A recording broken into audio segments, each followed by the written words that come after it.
hirap ng mag-apply sa panahon ngayon. Swerte yung mga bata pa.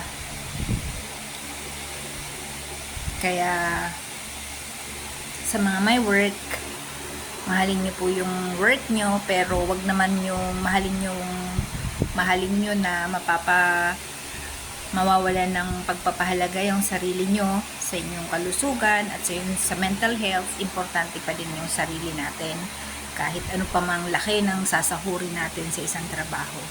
At tsakin natin na yung mental health natin ay nasa mabuti.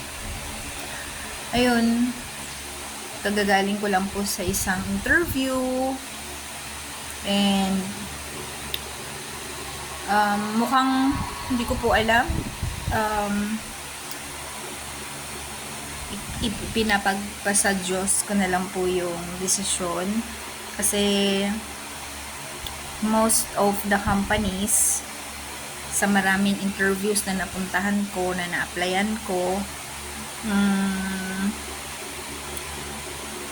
dun po nagkakaroon ng sa asking salary.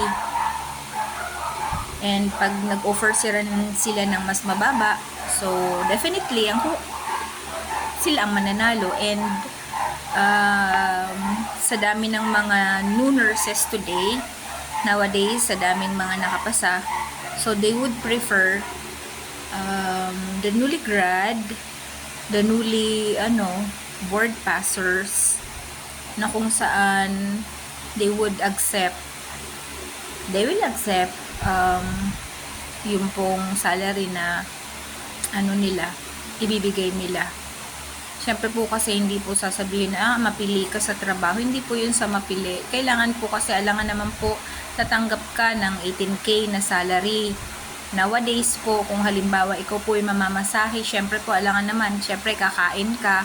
You have to consider all these things. Transportation, food, unless otherwise ipoprovide po ng company ang meal. Usually kung sa clinical na kung saan duty ka, there are hospitals na they provide meals po, isang meal a day. Halimbawa kung duty ka ng pang-umaga, free na po yung lunch. Kung duty ka naman ng mid afternoon, dinner. Doon naman sa night, I think breakfast, mga ganyan. Pero I doubt it, pero may mga companies na nag-offer ng ganun, lalo na po doon sa maliit po yung sahod.